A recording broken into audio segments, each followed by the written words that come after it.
2024 లేదా 25లో డిగ్రీ లేదా బీటెక్ చదివారా? సాఫ్ట్‌వేర్ జాబ్ కోసం ఎదురు చూస్తున్నారా? అయితే కోడ్ జ్ఞాన్ 100 డేస్ కోర్సులో చేరండి. జాబ్ సాధించండి.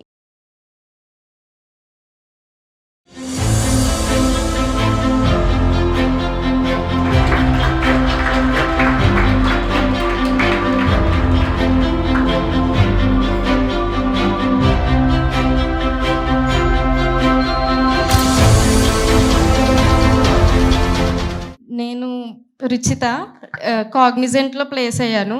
JFS 20 batch. అండ్ మెయిన్‌గా క్లస్టర్ బట్టి ఇంటర్వ్యూ జరుగుద్ది. టెక్నికల్ అసెస్మెంట్ అయినా క్లస్టర్ బట్టి జరిగిద్ది. నాది పైథాన్ క్లస్టర్ వచ్చింది. క్లస్టర్ 2. దాన్ని బట్టి ఇంటర్వ్యూ అండ్ టెక్నికల్ అసెస్మెంట్ జరిగింది. పైథాన్ బేసిక్స్ అడిగారు. ఇంటర్వ్యూలో అయితే 2 కోడ్స్ రాయమన్నారు. అండ్ పైథాన్ బేసిక్స్ అడిగారు. కోడ్ జ్ఞాన్ కోచింగ్కి వచ్చేసరికి మెయిన్గా జావా ఫుల్ స్టాక్ నాది. ఆనంద్ సార్ జావా చెప్పారు మాకు. ఆనంద్ సార్ చెప్పేది ఎలా ఉంటుందంటే స్టూడెంట్స్ అర్థం చేసుకొని పిన్ టు పిన్ వాళ్ళకి అర్థమయ్యే విధానంలో చెప్తారు, step to step. Anand sir అయితే చాలా మాకు కోర్ జావా అయిపోయింది, చాలా బాగా చెప్పారు. నెక్స్ట్ ఎస్క్యూఎల్ కూడా ఆనంద్ సారే చెప్తున్నారు మాకు. ఎస్క్యూఎల్ జరుగుతుంది ఇప్పుడు. యాప్టిట్యూడ్ కిరణ్ సార్ డీల్ చేశారు. టెక్నిక్స్ అవన్నీ చాలా బాగా చెప్పారు. కమ్యూనికేషన్కి వచ్చేసరికి శ్రీలత మ్యామ్ డీల్ చేశారు. అండ్ మాక్ ఇంటర్వ్యూస్ తీసుకుంటారు మ్యామ్. అవి బెస్ట్.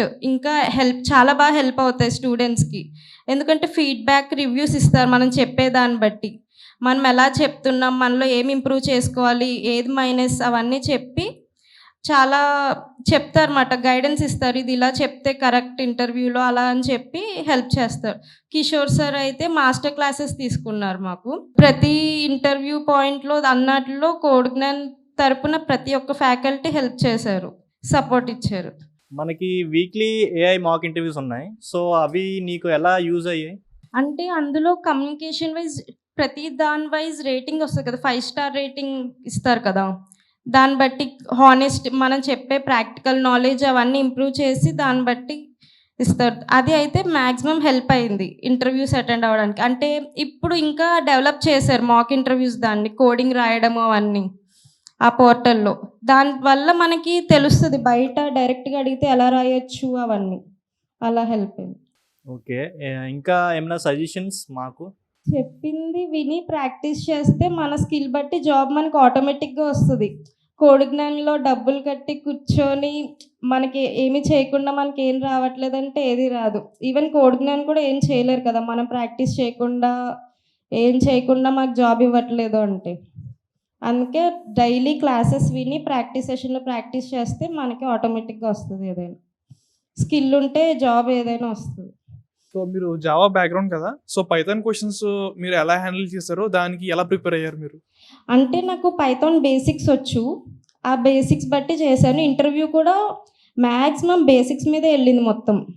అంటే ఒక స్ట్రింగ్ ఇచ్చి అందులో క్యాపిటల్ లెటర్స్ని కౌంట్ చెప్పడం, అలాగా ఒక లిస్ట్ ఇచ్చి అందులో డూప్లికేట్స్ లేకుండా సెట్ యూస్ చేసి కావాలి, వితౌట్ డూప్లికేట్స్ యూనిక్ ఎలిమెంట్స్ కావాలి, అలాగా. జస్ట్ మనకి జావాలో ఉంటాయి కదా, ఈజ్కి డబల్ ఈక్వల్ టుకి డిఫరెన్స్, అలా సేమ్ పైథాన్లో కూడా అవే క్వశ్చన్స్ అడిగారు.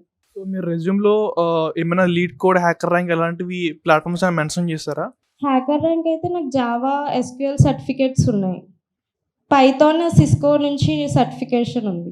సో ఎట్లాంటి ప్రాబ్లమ్స్ మీరు ఎక్కువ బాగా ప్రాక్టీస్ చేశారు? మెయిన్గా హ్యాకర్ ర్యాంక్ లీడ్ కోడ్ ఎక్కువ ప్రాక్టీస్ చేస్తే మనకి చాలు. అవి మెన్షన్ చేసుకుంటే చాలు. ప్రాబ్లమ్స్ ఎక్కువ కన్నా మనకు అర్థం చేసుకొని కరెక్ట్గా చేసుకుంటే చాలు.